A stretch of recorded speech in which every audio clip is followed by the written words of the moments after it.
comment. That's enough. Excuse me. Thank you for making a circus out of this and giving Donald Trump all this attention again. This is a crazy world that we're living in.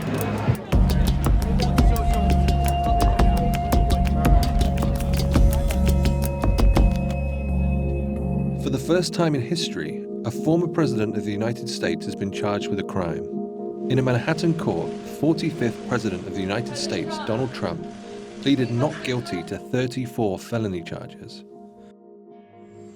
A man who needs no introduction, Mr. Trump has been accused of falsifying business records in the first degree. That is a scheme to buy and suppress negative information to help Mr. Trump's chance of winning the election. On Monday, Mr. Trump traveled from his estate in Florida's Mar-a-Lago here to New York, to Trump Tower, where he hunkered down ahead of his arraignment. Outside, on Fifth Avenue, his supporters rallied, armed with some rather interesting arguments. There was no insurrection. Were you at the Capitol? Of course I was there. So was I. Yeah, but there was no insurrection. I was there too. So you were there. So you saw the officers opening up the gate and saying go. No, I saw them getting beaten up. People do NDAs, non-disclosure agreements, all the time. I've never had one of you. No. I mean, I've never had one either. Is this a sign that democracy is working, or is it a sign that it's failing, do you think? This has been in the works for like 7 years, that it seems to be kind of suspicious that President Trump, November 15th, he announces that he's running for election again, and all of a sudden this comes up. But not everyone is happy Mr. Trump is back in town. I've come down today to welcome Donald Trump back to New York, where hopefully he's going to be indicted, convicted, and imprisoned for his crimes and his misdeeds. Journalists queued overnight to get a spot in the courtroom where Mr. Trump was arraigned. By morning, protesters had arrived too. There is due to be a protest in support of Mr. Trump starting shortly. As you can see, if you look around the park, there are far more journalists at the moment than there are Donald Trump supporters. Over the other side of the park, there is a small collection of anti-Trump protesters, and they're kind of facing off in the middle.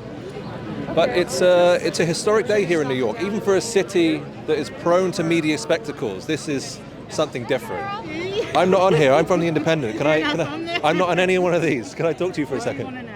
I just want to ask why you came down today. Why it's important for you to be here. President, because this is all witch hunt. It's why would a billionaire try to cover up something? And he didn't do that.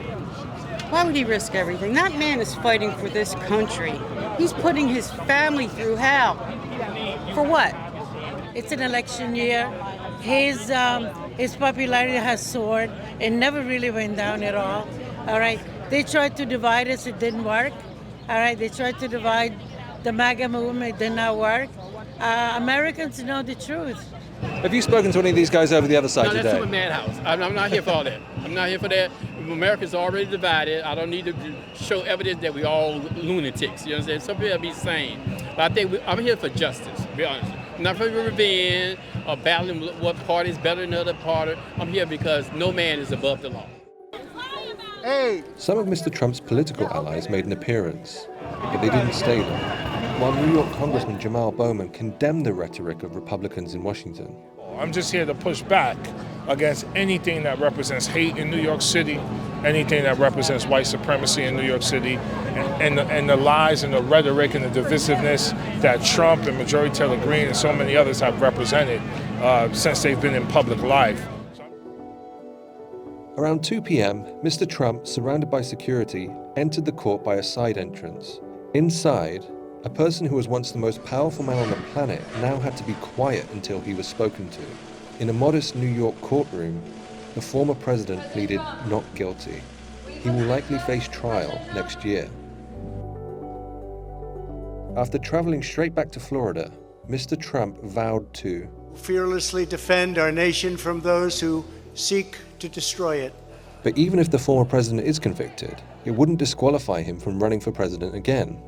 Despite his violent exit from the White House in 2021, Donald Trump has vowed to run again in 2024. Candidacy for President of the United States. Even if by then he is a convicted criminal. His campaign claims they have now raked in more than $10 million in donations since the indictment, and new polling shows him widening his lead over chief GOP primary rival Ron DeSantis. But the question remains, although all of this may help him win a primary, could it hurt him in a general election? Is this just the start of a cascade of criminal charges that will ultimately destroy his candidacy?